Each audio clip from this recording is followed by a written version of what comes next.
On the sidelines of the World Economic Forum here in Davos, Switzerland, have been calls from philanthropists, social entrepreneurs and sociologists about these world leaders to have values-driven leadership and decision-making. And one of the people who is a delegate here is Dr Mandeep Rai, who has authored a book that is The Values Compass, and she joins me right now to talk about the book here at Davos. Dr. Rai, thank you very much for joining us. You visited 101 countries around the world to actually come to this particular book, and you are here in Davos to actually share it and actually showcase it. What have you found are the values that these countries around the world actually share? So each and every country, I've highlighted a different value per country. And what I'm finding here is that when we're talking about topics like ESG, for example, ESG doesn't stand for anything unless you're going to add V. You know, it's like it's highlighting the S. It's making sure that people, as societies, are okay, or better than okay, that they're thriving. So if our leaders don't have values of compassion, or values of fairness or justice. For example, when we're thinking about energy and the change in energy transition, we have to think about everyone, right? We want to think about all the stakeholders, not just the shareholders at the top. And that's the same in companies. That's the same for you as an individual even, that you want to be really core and aligned to what matters to you most. Otherwise, you find yourself pushed and pulled in every direction. And so what we're finding is that if our leaders know their values, then we believe in them much more, that they have conviction, they have purpose, and we then take ourselves together forward with 200, 300% of ourselves, rather than struggling behind or being, haphazard And there's no better place to actually talk about values-driven leadership and decision-making, where the world's richest, most powerful and wealthiest are actually meeting. Are you finding that there is shared vision regarding your book and what you found in terms of what you're trying to achieve with the book? Well, here what we're doing is celebrating each and every country. Like, every place has something, has an incredible value to share to the world, and an incredible value that you would find in yourself.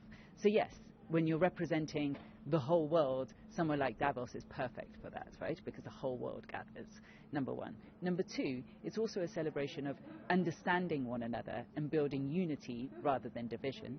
And number three, if you're really thinking about how our leaders, the kind of leaders we want to put forward, how we want to bring our youth forward, what we want to see in our next generation, how we want to leave the planet for them, it's absolutely values filled. You want leaders that aren't corrupt. You want leaders that you can trust in. You want leaders that have integrity.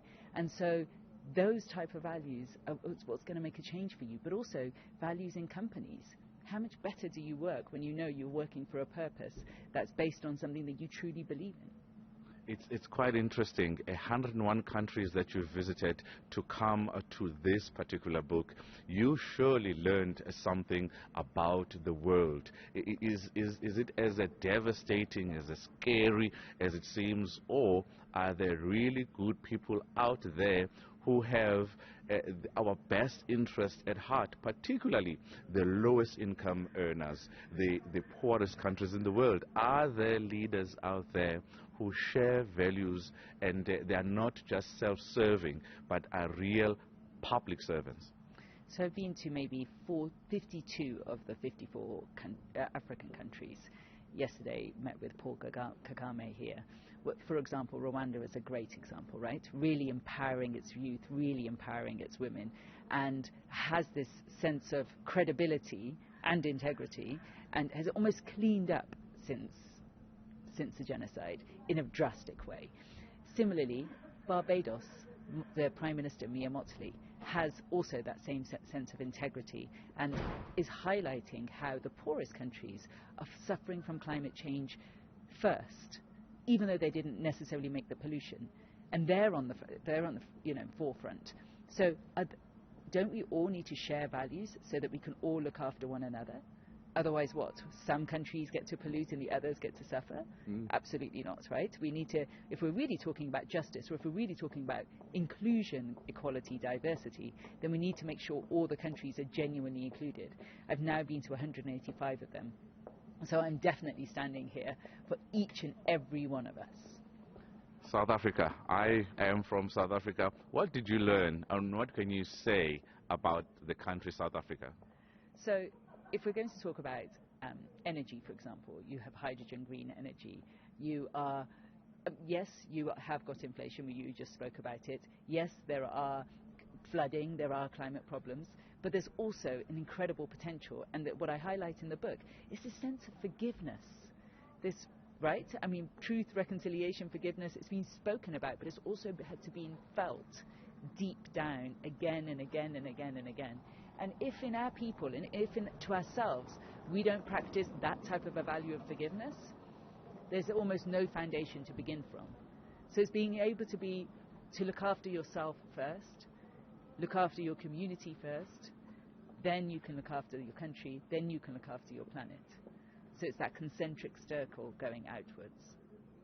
Dr. Mandeep Rai has written a book on the values compass and what values leaders need to have and actually have. And she's visited 101 countries in the world to find out what values are shared and whether those values are actually impacting and influencing our decision making.